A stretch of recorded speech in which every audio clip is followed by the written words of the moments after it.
ఓం శ్రీ మహాగణాధిపతయే నమః. ఓం శ్రీ సరస్వత్యై నమః. ఓం శ్రీ గురుభ్యో నమః. శ్రీమాత్రే నమః. శివాయ గురవే నమః. నా మాతాపితరులకి గురువులు ప్రత్యక్షంగాను పరోక్షంగా నాకు అందిస్తున్నట్టు జ్ఞానాన్ని అందిస్తున్నట్టు గురువులందరికీ కూడాను, ఇంకా ఈ స్టార్ వి భక్తి టీవీ వాళ్ళు ఇచ్చినటువంటి అవకాశాన్ని నేను ఈ విధంగా వినియోగించుకుంటూ మీ ముందర ఒక మనన రూపంలో అమ్మవారి యొక్క విశేషాలని కూడా మీ ముందర నేను పొందుపరుచుకోవడం జరుగుతోంది. వినే మీకు అందరికి కూడా ధన్యవాదాలు, నమస్కారములు తెలియజేసుకుంటున్నాను. ప్రతి వారికి కూడా ఈ స్టార్ వి భక్తి టీవీ వాళ్ళతో కలుపుకుని ప్రతి వాళ్ళకు కూడా నా యొక్క ధన్యవాదాలు, నమస్కారములు తెలియజేసుకుంటూ, భరతమాతకి గోమాతకు కూడా నేను నమస్కారములు తెలియజేసుకుంటూ, ఇప్పుడు మనం కిందటి భాగం నుంచి మనం అమ్మవారిలోని విశేషాలు ఎన్నో చెప్పుకుంటూ వస్తున్నాము. కిందటి భాగంలో సతీదేవి తన దేహ త్యాగాన్ని తెలుసుకున్నాము. తర్వాత పార్వతీదేవి హిమవత్ పుత్రికగా జన్మించడము, ఆ పార్వతీదేవి శివుణ్ణి ఆరాధించి సేవ చేసి ఆ శివుణ్ణి చక్కగా తన సౌందర్యం మెప్పించి ఆ పార్వతీదేవి శివుణ్ణి పొందాలనేటటువంటి మళ్ళీ వివాహం చేసుకోవాలనే తలంపుతోటి ఎన్నో సేవలు అక్కడ శివుడికి ఎన్నో సేవలు చేయడం మొదలెడుతుంది. అయితే శివుడు అప్పుడు ధ్యానమగ్నంలో తపస్సులో వైరాగ్య భావంతో నిండి ఉంటాడు. ఈ విధంగా అక్కడ అమ్మవారు సేవలు చేస్తూనే ఉంటుంది. కాకపోతే ఇప్పుడు ఈ దక్షయజ్ఞం మనం చూసేమో, ఆ దక్షయజ్ఞంలో దక్షుడి యొక్క తలకాయ నరికివేయబడుతుంది. నరికివేయబడితే అప్పుడు దక్షుడి యొక్క తలకాయ నరికివేయబడితే అప్పుడు శివుడు మళ్ళీ తర్వాత ఆ దక్షయజ్ఞం అంతా కూడా వినాశనం జరుగుతుంది. దేవతలందరూ కూడా శిక్షింపబడతారు. వాళ్ళు చెట్టుకి పుట్టకి దేవతలందరూ కూడా పారిపోతారు. వాళ్ళు ఎన్నో దెబ్బలు, దేవతలు కూడా వీరభద్రుడి ద్వారా ఎన్నో దెబ్బలు కూడా తింటారు. అయితే అప్పుడు శివుడికి తర్వాత దయాస్వరూపుడు, శివుడు ఏమిటి? దయాస్వరూపుడు, ఆయన కరుణా సముద్రుడు. అటువంటి శివుడు మనం ఏం చేసినా చిన్నగా నమశివాయ శివాయ నమశివాయ నా శివ అన్నా కూడా ఆయన్ని కరుణిస్తాడు. ఒక నామం పలికినా కూడా ఆ శివుడు మన్ని కరుణిస్తాడు. అత దయా సముద్రుడు, కరుణా ప్రపూరుడు ఆయన. అటువంటి ఆయన మనం ఏమీ చేయకపోయినా శివుడి ఎత్తి మీద ఎంత నీళ్లు పోసినా, మనం తీసుకెళ్లి పత్రి ఇలా విసిరి వేసినా కూడా ఆ శివుడు కరుణిస్తాడు అని మనం ఎన్నో విశేషాలు మనం ఎంతమంది ద్వారానో మహర్షుల ద్వారా మనం తెలుసుకుంటూనే ఉన్నాము. అయితే అటువంటి శివుడు మళ్ళీ ఆ యజ్ఞాన్ని కాపాడాలి అనే ఉద్దేశంతో ముండంతో ఉన్న దక్షుడికి మేకతలకాయ తీసుకొచ్చి ఆ మేకతలకాయన ముండానికి అతికిస్తాడు. అప్పుడు దక్షుడు ఆ యజ్ఞాన్ని మళ్ళీ పూర్తిగా నిర్వహించి ఆ యజ్ఞ సమాప్తి ఈ విధంగా జరుగుతుంది. కానీ యజ్ఞం అయిపోయిన తర్వాత చాలా విషయాలు మనం ఇక్కడ తెలుసుకోవాల్సిన విషయాలు ఉన్నాయి. ఎందుకోసం అంటే ఆ యజ్ఞానికి అతడు ఆ దక్షుడు చేసిన యజ్ఞం నిరీశ్వర యజ్ఞం, దేవతలందరినీ ఆహ్వానించలేదు. అయితే అటువంటి ఈశ్వరుడు కర్మ ఫలప్రదాత, ఫలాన్ని ఇచ్చేవాడు, ఒక యజ్ఞాన్ని ఫలాన్ని ఇచ్చేటటువంటి వాడే ఈశ్వరునే ఆ యజ్ఞానికి ఆహ్వానించలేదు. అటువంటి నిరీశ్వర యజ్ఞానికి దేవతలందరూ కూడా హాజరయ్యారు. అందుకోసమే దాంట్లో ఆ భాగాల్లో ఆయన చేసినటువంటి తప్పులో, ఆయన చేసినటువంటి పాపంలో ఈ దేవతలందరూ కూడా పాలు పంచుకోవాల్సి వచ్చింది. అందుకోసమే విష్ణుమూర్తి కూడా తన చెయ్యి ఇలా ఉండిపోతుంది, తన చక్రం వీరభద్రుడు మింగేస్తాడు. అయితే విష్ణుమూర్తి కూడా ఏం చేస్తాడు, ఆ యొక్క తర్వాత తన యొక్క తత్వాన్ని ఇక్కడికి తెలియచేస్తూ, శివుడికి విష్ణువుకి తేడా లేదని తెలియచేస్తూ, శివుడు తదంతరం మళ్ళీ శివుణ్ణి మెప్పించి ఎలాగైనా సరే తన చక్రాన్ని, సుదర్శన చక్రాన్ని తిరిగి తెచ్చుకోవాలని చెప్పేసి ఒక విష్ణుమూర్తి కూడా, ఆ విష్ణుమూర్తి రూపంలో ఉన్నటువంటి ఆయన కూడా ఆ శివుడికి గురించి తపస్సు చేస్తాడు. తపస్సు చేసి తర్వాత తను 1000 కమలాలతో ఆ శివుడి పాదాన్ని అర్చించడం మొదలెడతాడు. అయితే తన తపస్సుతోటి ఆ 1000 కమలాలతోటి ఎప్పుడైతే శివుడిని విష్ణువు అర్చించడం మొదలెడతాడో 999 కమలాల పూజ జరుగుతుంది. ఇంకా ఒక్కటే కమలం, కాకపోతే ఆ 1000వ కమలం అక్కడ మాయమైపోతుంది. అప్పుడు ఈ మాయ ఏమిటి, ఇదంతా శివ సంకల్పమే అనుకోగానే అప్పుడు శివుడు ఎంతో ఆనందంతో ప్రత్యక్షమయ్యి విష్ణుమూర్తికి తన దగ్గర ఉన్నటువంటి సుదర్శన చక్రాన్ని తిరిగి ఇచ్చేస్తాడన్నమాట. ఆ విధంగా విష్ణుమూర్తి తన తపస్సు ద్వారా, ఆ యొక్క పూజల ద్వారా, ఆ యొక్క సేవల ద్వారా విష్ణుమూర్తి మళ్ళీ శివుణ్ణి మెప్పించి తన సుదర్శన చక్రాన్ని తెచ్చుకుంటాడు. ఎందుకోసం అంటే విష్ణుమూర్తి కూడా అక్కడ పాలు పంచుకున్నాడు, ఆ విధంగా చేయవలసి వచ్చింది.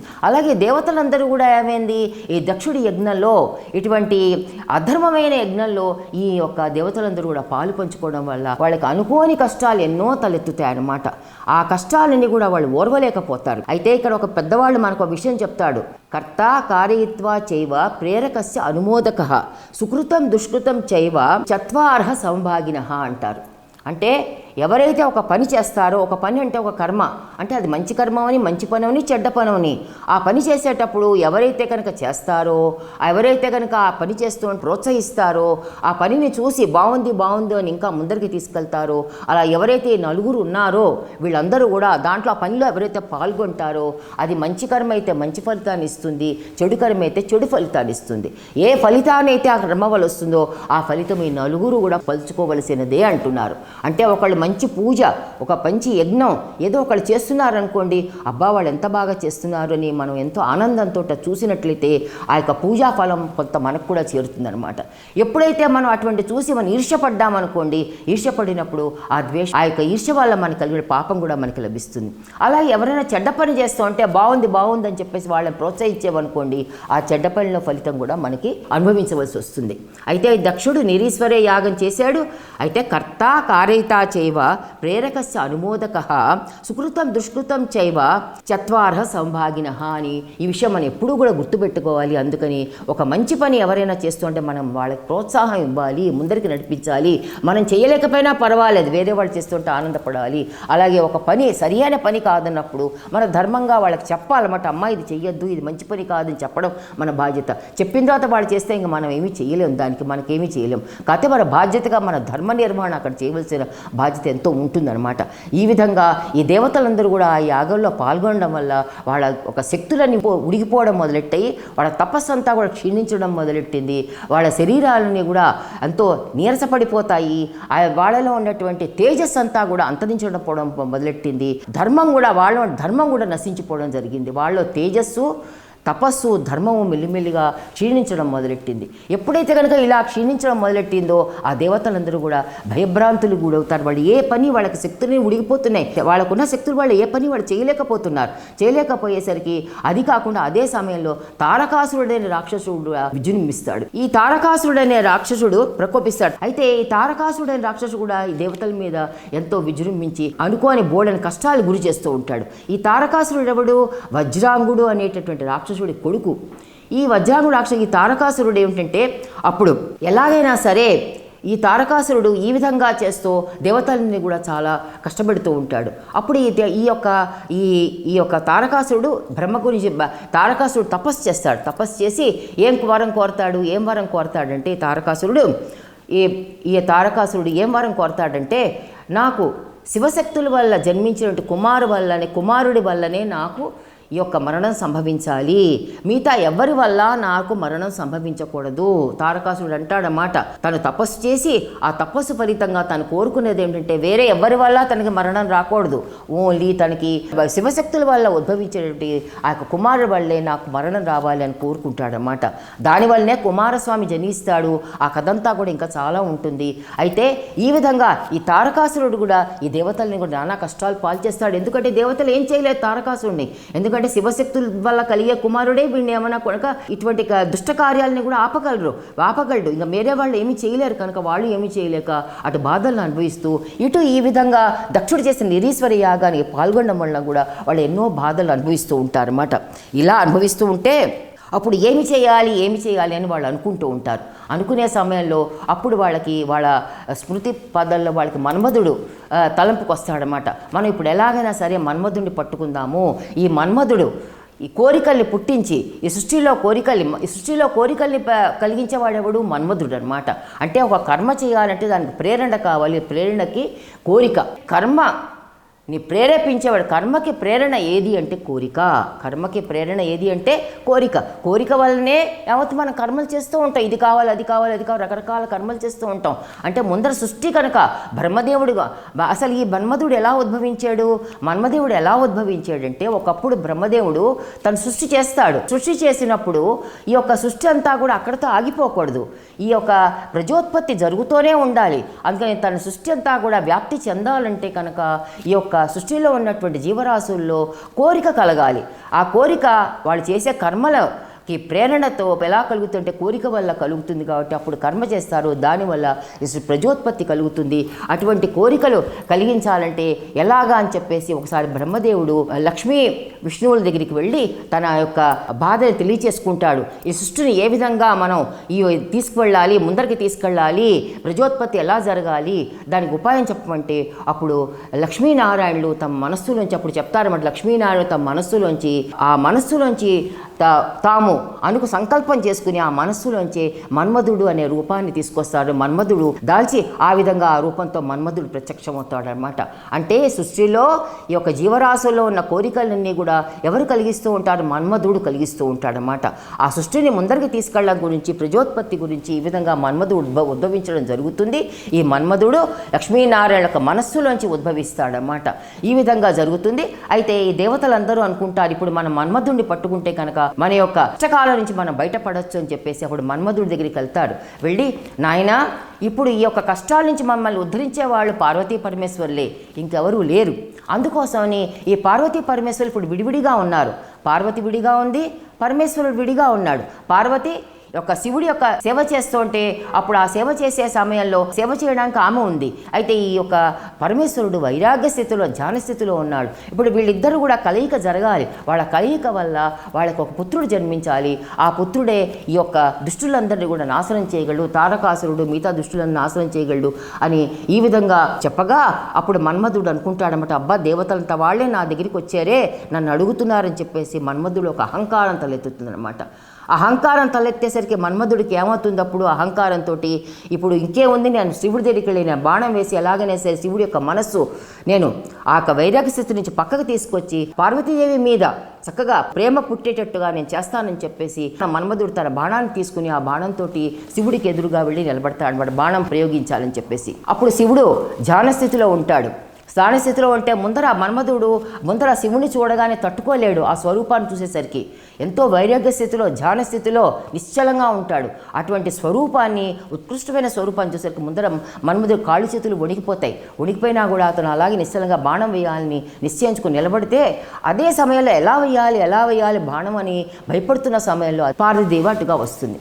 పార్వతీదేవి అటుగా వచ్చి శివుణ్ణి మెప్పించాలని తన సేవల ద్వారా సేవలు చేస్తూ తను తెచ్చిన సంభారాలు, పూజకు కావాల్సిన సంభారాలని కూడా ఆ శివుడు ఇస్తున్న సమయంలో శివుడు తాను పార్వతీదేవి సమర్పించే సంభారాలు తీసుకునే సమయంలో ఆయన ఇలా పార్వతీదేవిని తీసుకుంటుండగా అప్పుడు శివుడు తన యొక్క కంటి చూపు ఎక్కడ పడుతుందంటే మన్మధుడు వేసే బాణం మీదకి పడుతుందన్నమాట. తన దృష్టి అక్కడికి వెళ్ళిపోతుంది, మన్మధుడి మీదకి వెళ్ళిపోతుంది. ఇటు పార్వతీదేవి మీద నుంచి అటు మన్మధుడిని చూస్తే ఎదురుగా బాణప్రయోగం చేస్తున్నాడు. ఆ బాణప్రయోగం చేసిన ఆ దృశ్యాన్ని చూసేసరికి శివుడికి ఇక్కడ లేని కోపం వస్తుంది, కోపాగ్ని. ఆయన కోపంతో రగిలిపోయి నువ్వు నా మీద ఇటువంటి బాణం వేస్తావా అని చెప్పేసి కోపాగ్నితోటి అప్పుడు శివుడు తన మూడవ నేత్రాన్ని, తన పాలనేత్రం మూడవ నేత్రం అగ్ని ద్వారా, అంటే శివుడి యొక్క మూడవ కన్ను అగ్నిస్వరూపం, ఆ అగ్ని ద్వారా ఆ మన్మధుడిని భస్మం చేసేస్తాడు. తన పాలనేత్రాగ్నితోటి ఈ శివుడు ఈ యొక్క మన్మధుడిని భస్మం చేసేస్తాడు. ఈ విధంగా అక్కడ మన్మధుడు భస్మమైపోతాడు, బూడిదిగా పడిపోయేసరికి అప్పుడు శివుడికి అక్కడ ఎక్కడ లేని కోపం వస్తుంది. ఇక్కడ ధ్యాన స్థితిలో ఇంత వైరాగ్యంగా ఉంటూ నేను చేసుకుంటుంటే ఇలా నన్ను వచ్చి ఈయన ఇలా చేశాడని చెప్పేసి ఇంకా అక్కడ కూర్చోకుండా శివుడు ఆ ప్రదేశాన్ని వదిలేసి కైలాసానికి వెళ్ళిపోయి అక్కడ మళ్ళీ ధ్యానమగ్గుడవుతాడనమాట. ఇక్కడ పార్వతీదేవి ఎంతో దుఃఖిస్తుంది. అయ్యో నేను శివుని మెప్పించాలనుకున్నాను, ఆయన వివాహం చేయాలనుకున్నానే, ఏవీ నాకు కాలేదు, శివుడు ఇక్కడి నుంచి వెళ్ళిపోయాడు. ఇప్పుడు నేను ఇక్కడ అమ్మవారు ఎలా ఉంది? సాకార రూపంలో ఉంది. శివశక్తులు విడదీయలేరు, కానీ ఇక్కడ సాకార రూపంలో ఇక్కడ జన్మించింది, పార్వతీదేవి రూపంలో సాకారంగా ఉంది. అయితే ఇక్కడ అమ్మవారు కూడా చాలా దుఃఖంలో నిండిపోయి ఉంటుందన్నమాట. ఉండిపోయి ఇంకా చేసేది లేక తాను కూడా తపస్సులో కూర్చుంటుంది. ఇక్కడ పార్వతీదేవి తపస్సు చేస్తూ ఉంటుంది, అక్కడ శివుడు కైలాసంలో తపస్సు చేస్తూ ఉంటాడు. అలా ఇద్దరు ధ్యానమగ్గులే ఉంటారు. ఉండేసరికి ఇక్కడ దేవతలకి ఇంకా లేనిపోని కష్టాలు వచ్చేస్తాయి. అయ్యో మనం చేసే పని ఈ విధంగా అయిందే, ఇప్పుడు మన్మధుడే లేడే, మన్మధుడి యొక్క శరీరం తగలపడిపోయిందే, ఇప్పుడు మన పరిస్థితి ఏమిటి? ఈ విధంగా మనలో ఉన్న తేజస్సు పోతోంది, ధర్మం పోతోంది, అన్నీ కూడా ఈ విధంగా ఉందే, మన పరిస్థితి తపస్సు కూడా క్షీణిస్తోందని ఎంతో బాధతో ఉండగా అప్పుడు ఒక చిత్రమైన విషయం జరుగుతుందన్నమాట. చిత్రమైన విషయం అక్కడ ఏం జరుగుతుంది? అక్కడ శివుడికి ప్రమదగణాలు ఉంటాయి. అయితే ఇక్కడ మన్మధుడి శరీరం అయితే, స్థూల శరీరం అయితే పడిపోయింది, కానీ మన్మధుడి సూక్ష్మ శరీరం ఇంకా ఉంది. సూక్ష్మ శరీరంలో మన్మధుడు ఉన్నాడు, స్థూల శరీరం పడిపోయింది, బూడిదగా అయిపోయింది. అయితే అక్కడ ఏమవుతుందంటే ఒక వింత జరుగుతుందన్నమాట. అయితే శివగణాలు ప్రమదగణాలు శివుడికి ఉన్న ప్రమదగణాల్లో ఒక ప్రమదుడి పేరు చిత్రకర్మ. ఆ చిత్రకర్మ ఏం చేస్తాడు? చిత్రమైనటువంటి పనులన్నీ చేస్తూ ఉంటాడు, ఆశ్చర్యకరమైనటువంటి పనులన్నీ చేస్తూ ఉంటాడు. అప్పుడు ఎప్పుడైతే ఈ మన్మధుడు ఇలా బూడిదగా పడిపోయాడో అక్కడికి వచ్చి చూసి ఈ చిత్రకర్మ ఏం చేస్తాడు? ఆ యొక్క బూడిదని అంతా కూడా, ఎందుకంటే ఆయన చిత్రమైన విషయాల్ని కూడా చేస్తూ ఉంటాడనమాట. ఆ విధంగా అతను ఏం చేస్తాడు? ఆ బూడిదనంతా కూడా ఒక దగ్గరికి తెరుస్తాడు. అదంతా కూడా ఒక చోట పేర్చి దానికి ఆ బూడిదనంతా కూడా, ఎందుకంటే సూక్ష్మ శరీరంతో ఇంకా ఉన్నాడు మన్మధుడు, అదంతా కూడా పేర్చి ఏం చేస్తాడు? ఒక దగ్గరికి తీసి దానికి ఒక రూపాన్ని తయారు చేస్తాడు. ఎటువంటి రూపాన్ని తయారు చేస్తాడు? వికృతాకారమైనటువంటి రూపాన్ని తయారు చేస్తాడు అనమాట. అక్కడ అటువంటి వికృతాకారమైన రూపాన్ని తయారు చేసి ఆ యొక్క రూపంలో తాను శక్తిని ప్రవేశింపబడతాడు. ఆ శక్తిని ప్రవేశింపబడడం వల్ల చైతన్యం ప్రవేశింపబడడం వల్ల ఆ యొక్క రూపం మెల్లిగా కదలడం మొదలెడుతుంది అనమాట. కదలిక మొదలయ్యేసరికి ఈ ప్రమదుడైనటువంటి చిత్రకర్మ కూడా ఎంతో ఆనందపడిపోతాడు. అయ్యో, నేను సృష్టించాను, నా సృష్టి వల్ల ఇలా జరిగింది, దుమ్ము ధూళితో ఇంత చక్కటి ఆకారాన్ని తీసుకొచ్చాను నేను అంటే చక్కటి ఆకారం కాదు, అది చక్కటి ఒక రాక్షస స్వరూపాన్ని తీసుకొస్తాడు, దుష్ట స్వభావాలు కలిగినటువంటి ఒక స్వరూపాన్ని తీసుకొస్తాడు. అటువంటి స్వరూపాన్ని తీసుకొచ్చినా కూడా తను చేసిన పనికి తానే ఆనందపడిపోతూ ఎంతో సంతోషిస్తూ, అయ్యో ఇటువంటి చక్కటి నేను రూపాన్ని తీసుకొచ్చాను ఇటువంటి ఆ యొక్క ఎప్పుడైతే దాంట్లో శక్తి ప్రవేశిస్తుందో అది కదలికలు కదులుతుందో అప్పుడు అతన్ని దగ్గరికి పిలిచి ఆ యొక్క చిత్రంగా చేసినటువంటి ఆ రూపాన్ని దగ్గరికి పిలిచి, నాయన ఇప్పుడు నేను నీకు కొన్ని శక్తుల్ని ఇస్తున్నాను, నువ్వు ఆ శక్తుల్ని అన్నీ ఉపాసించు, అది కాకుండా శివుడి గురించి తపస్సు చెయ్యి. నీకు ఎప్పుడైతే కనుక నువ్వు శక్తుల్ని ఉపాసిస్తూ ఉంటావో, శివుడి గురించి తపస్సు చేస్తావో అప్పుడు నీకు చక్కటి ఫలితాలు వస్తాయి నువ్వు అని చెప్పేసి అతన్ని కూడా ఏం చేస్తాడంటే తపస్సు అదంతా నీకు కలిగినటువంటి చక్కటి శక్తుల వల్ల నువ్వు ఎన్నో లాభాలు పొందగలవు అని చెప్పేసి ఈ విధంగా అతనికి బోధ చేస్తాడన్నమాట. అంటే బోధ చేసి ఇంకా రుద్ర మంత్రాలు కూడా ఉపదేశిస్తాడు. ఇంకా ఏం చేస్తాడు? ఈ చిత్రకర్మ ఊరుకోకుండా ఆ శక్తిలో కలిగిన తర్వాత తపస్సు చేయమని చెప్తాడు, రుద్రమంత్రాలు ఉపదేశిస్తాడు, శివుడి గురించి తపస్సు చేయమని కూడా చెప్తాడు అన్నమాట. ఈ విధంగా చెప్పేసరికి ఏమవుతుంది? ఇక్కడ ఇతను కూడా ఈ ఉన్నటువంటి ఈ రూపం పోసుకున్నటువంటి ఆ రూపం ఎంతో సంతోషించి అలాగే అని చెప్పేసి తను తపస్సులో కూర్చుంటాడనమాట. తపస్సులో కూర్చునేసరికి అక్కడ బ్రహ్మదేవుడు ఈ జరిగే విషయాల్ని చూస్తూ ఉంటాడు. ఏమిటి ఈ విధంగా ఈ చిత్రకర్మ ఈ విధంగా చేశాడే, ఆ బుడితోటి ఒక ఆకారాన్ని చేర్చాడే, దాంట్లో శక్తిని ప్రవేశించపెట్టాడే, ఆ శక్తి వల్ల ఈ ఆకారం దుష్టమైన ఆకారంగా ఉంది, అది ఆకారం మంచిగా లేదు, దుష్టమైన ఆకారంగా ఉందే, అటువంటి ఆకారంలో శక్తిని ప్రవేశింపట్టి మళ్ళీ వాడికి శివమంత్రాలు చెప్పాడు, శక్తులే పొందమని చెప్పాడు, తపస్సులో కూర్చోమన్నాడు. ఇంకా వీడు ఎలా తయారవుతాడో ఏమిటో అని చెప్పేసి బ్రహ్మదేవుడు ఆ ఆకారాన్ని చూసేసరికి చీదరింపు కలుగుతుంది బ్రహ్మదేవుడికి అనమాట. చీదరింపు కలిగి అప్పుడు ఈ బ్రహ్మదేవుడు ఆ చీదరింపుతోటి ఏమంటాడు? ఆ యొక్క రూపానికి బండా అని అంటాడనమాట. బండా అంటాడు. అంటే బండా అంటే చీత్కరించుకోవడం అనమాట. అంటే ఆశ్చర్యం. బండా అంటే ఇంకొక అర్థం కూడా ఉంది, ఆశ్చర్యం అనేటటువంటి అర్థం కూడా ఉంది. బండా ఎంతో ఆశ్చర్యకరంగా ఇలాంటి రూపం వచ్చేసిందే, దాంట్లో శక్తి ప్రవేశం కదలికలు కూడా కలుగుతున్నాయే, వీడు శివుడి గురించి రుద్రమంత్రాలు జపిస్తున్నాడే, శక్తులు కావాలని కూర్చున్నాడే అని చెప్పేసి ఇది ఒక ఆశ్చర్యకరంగా ఉండి బ్రహ్మదేవుడు తన నోటి నుంచి అనుకోకుండా బండా అనే నామం వస్తుందన్నమాట. ఆ బండా అనే నామం రాగానే ఏమవుతుందంటే అంటే ఇక్కడ బ్రహ్మదేవుడు ఎందుకు ఆశ్చర్యపోతాడంటే ఒక ధూళి నుంచి ఒక భస్మం నుంచి కూడా ఇటువంటి రూపం ఏర్పడినందుకు ఆయన ఆశ్చర్యకరంగాను చీత్కరించుకుంటూ, ఎందుకు చీత్కారం చేసుకుంటాడు? ఈ బండా అనేవాడు ఆ రూపం ఎలా ఉందిట? చీదరించుకునే రూపంగా ఉందిట. అంటే సృష్టిలో ఉన్నటువంటి దుర్మార్గపు గుణాలన్నీ కూడా ఒక చోట ప్రోగు చేస్తే, ఆ దుర్మార్గమైన గుణాలని కూడా ఒక రూపం దాలిస్తే ఈ బండా అనే రూపంలో ఆ బ్రహ్మదేవుడికి దర్శనమిచ్చిందనమాట. అంటే అంత చీత్కారమైనటువంటి రూపం అనమాట ఈ బండ రూపానికి. అయితే ఎప్పుడైతే బ్రహ్మదేవుడు బండా అన్నాడో అప్పుడు చిత్రకర్మ ఏం చేస్తాడు? బాగుంది బ్రహ్మదేవుడికి బండా అనే ఒక పేరు పెట్టాడు. ఇంకా అందుకోసని ఇతనికి బండాసురుడు అనేటువంటి నామకరణం చేసేస్తాడు చిత్రకర్మ అన్నమాట. అప్పటి నుంచి బండాసురుడు ఏం చేస్తాడు? శివుడి గురించి తపస్సు చేస్తాడు, అనేక శక్తులు పొందుతాడు. అది కాకుండా రుద్రమంత్రాలతోటి బోడంత శక్తుల్ని సంపాదించుకుంటాడు. ఆ శక్తుల్ని సంపాదించుకుని ఆ యొక్క బండాసురుడు ఏం చేస్తాడు? దేవతలందరినీ కూడా భయభ్రాంతులు చేయడం మొదలెడతాడు. మరి తనకున్న శక్తులతోటి భయభ్రాంతులు చేస్తూ దేవతలందరూ నిర్వీర్యం చేస్తాడు. వాళ్ళ తపశక్తి లాగేసుకుంటాడు. అయితే ఈ విధంగా దేవతలందరినీ కూడా ఎంతో భయభ్రాంతులు చేస్తాడనమాట. చేసేసరికి అప్పుడు ఈ దేవతలందరూ కూడా ఎంతో భయపడిపోతారు.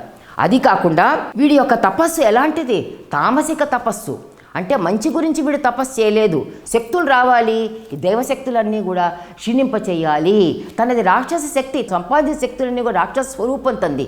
రాక్షస శక్తి తామసిక తపస్సు. ఈ తామసిక తపస్సు వల్ల ఏమవుతుందంటే మనకి రాక్షస గుణాలు మనలో ఇంకా పెంపొందించబడతాయి అన్నమాట.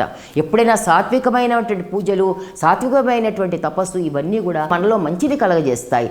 ఇటువంటి తామసికమైన తపస్సు, తామసికమైన పూజల వల్ల మనలో తెలియకుండా కొన్ని గుణాలు మనలో వృద్ధి చెందుతూ ఉంటాయన్నమాట. ఈయన చేసింది తామసికమైన తపస్సు వల్ల అతను ఎన్నో దుర్గుణాలు పెరిగిపోయి దేవతలందరినీ కూడా ఎంతో హింస పెడుతూ ఉంటాడనమాట.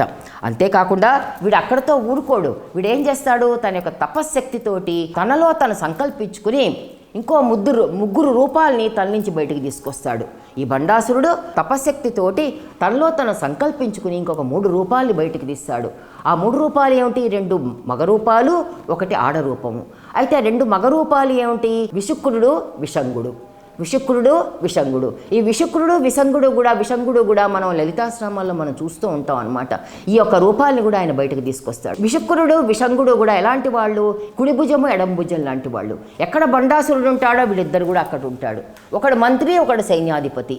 ఈ విధంగా తన యొక్క ఈ చర్యల వల్ల, ఈ బండాసురుడి చర్యల వల్ల, ఈ యొక్క విషంగుడు వల్ల కూడా ఈ యొక్క దేవతలందరూ కూడా ఎన్నో కష్టాలను అనుభవిస్తూ దీని నుంచి ఎలా విముక్తి కావాలి, దీని నుంచి ఎలా బయటపడాలి అనేటటువంటి ఇదితోటి వాళ్ళు ఉండగా అప్పుడు వారు ఏం చేస్తానంటే వారు ఇక అనుకుంటారన్నమాట, ఈ బండాసుని ఎలాగైనా వధించాలి, దీనికి కావలసినటువంటి మనం ప్రణాళిక అంతా కూడా అమ్మవారిని జగన్మాత అయినట్టు అమ్మవారిని కనుక మనం ఆశ్రయిస్తే కనుక ఆ జగన్మాత అయినటువంటి అమ్మవారు మనను కరుణించి ఈ బండాసుడి నుంచి మన విముక్తి కలిగిస్తుంది అనేటటువంటి ఉద్దేశంతో అప్పుడు దేవతలందరూ కూడా అమ్మవారిని జగన్మాతని ప్రార్థించడం మొదలు పెడతారన్నమాట. ఈ విధంగా ఈ యొక్క భాగంలో ఇక్కడి వరకు తెలుసుకుందాము. ఇంకా కొంత బండాసుర వృత్తాంతాన్ని కూడా మరి ఒక భాగంలో చాలా విశేషాలు ఉంటాయి. దీంట్లో చెప్పుకుంటూ వెళ్తే ఆ విశేషాలను కూడా మనం మరి ఒక భాగంలో తెలుసుకుందామని తెలియజేసుకుంటూ, సర్వే భవంతు సుఖినః, సర్వే సంతు నిరామయాః, సర్వే భద్రాణి పశ్యంతు, మా కశ్చిద్ దుఃఖభాగ్ భవేత్. ఓం శాంతి శాంతి శాంతి. సర్వం శ్రీ పార్వతీ పరమేశ్వర పాదారవిందార్పణమస్తు.